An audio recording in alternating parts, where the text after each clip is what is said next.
My name is Tim, and I'm from Spokane.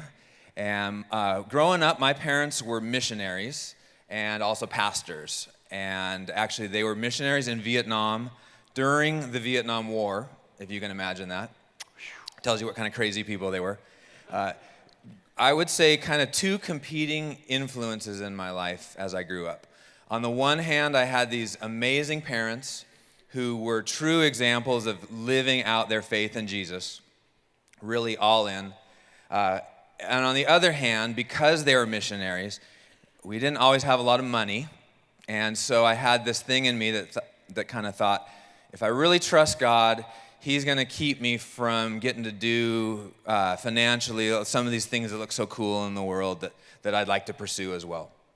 And unfortunately for me, for a number of years, the second thing kind of won out in my life. And I was afraid to trust God. I was afraid to really surrender my life to Him. So flash forward to my young adulthood, living in Seattle, just graduated from college, just got married, and I'm starting my job, and I'm starting to think about, hey, what can I make of myself, and how can I climb the corporate ladder? There's a verse in Hebrews, and it says, be careful lest you drift. And I would say that is what happened to me over the course of about the next 8 years, is I just slowly but surely drifted from God. Stopped going to church as much, stopped going at all, stopped reading my Bible, started wanting to pursue my version of the American dream, which for me that meant bigger houses, nicer car, cooler image, more promotions, all for myself.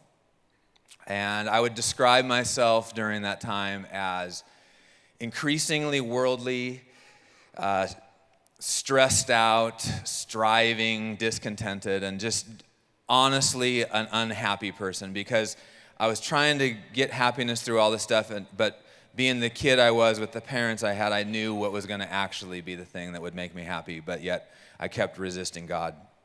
So in 2002, we moved to Spokane for a promotion I got from my work, and my brother took me to church a couple months in, and the pastor was preaching this sermon, and it was called, Are You Ready? And I'll never forget that moment, because as far as I felt from God in that time, something woke up inside me as the pastor was preaching, and all of a sudden I just felt like I was ready to follow Jesus. And this thing woke up that had literally made me realize I'd been sleepwalking for about the last 8 years. Went home, my wife was with me, thank God she'd had the same experience as me, and we sat down on our bed and we said yes to Jesus. We said, Lord, you can do whatever you want with our lives. We're all in. If you'll just give us this second chance, we'll go for it. So God changed our lives. Honestly, what He probably changed the most for us was He changed our desires. So stuff that I didn't used to want to do, all of a sudden I wanted to do, which was pretty fun. If I had to describe like the last 15 years in about 2 sentences, I would say that following Jesus and saying yes to Him has been an adventure for us.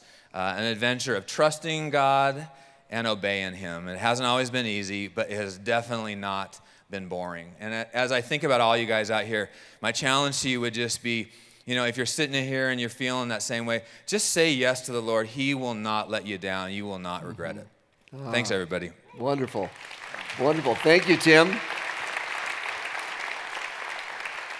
So a number of years ago, I met Tim up at Whitworth. We were in the Masters of Theology program together. He was one of my classmates. We got to know each other, got to be friends. He and Holly and the kids started coming here to Life Center.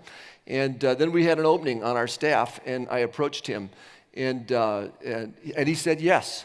And the really remarkable thing about that is that you had a job, a very successful job, where you were making really good money. Yeah. And we offered you a position here where you make far less than that. So the money isn't everything. That's right. The money isn't everything. But God keeps taking care of me. Hallelujah. Yes. But the thing I'm curious about is that you said yes. You didn't hesitate. You said yes, even though you knew it would be a significant drop in pay. You and Holly downsized. You simplified some things, simplified your life, and said yes to Jesus. So how's that worked out for you? It's been great. God started working in our lives, and we started feeling like God was calling us into kind of a further level of ministry. And so we just realized we needed to change some things in our lives to kind of get ready for that.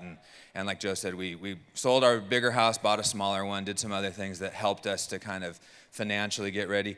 And God has not let us down. It's a day about, his mercies are new every morning. He keeps taking care of us every day. And I look back honestly every day and I thank God for the move we've made and for how he's taken such good care of us and given us the opportunity to serve here at Life Center. No regrets. No regrets. Awesome. Thanks, Tim. Thanks, Joe. Appreciate it. Yeah.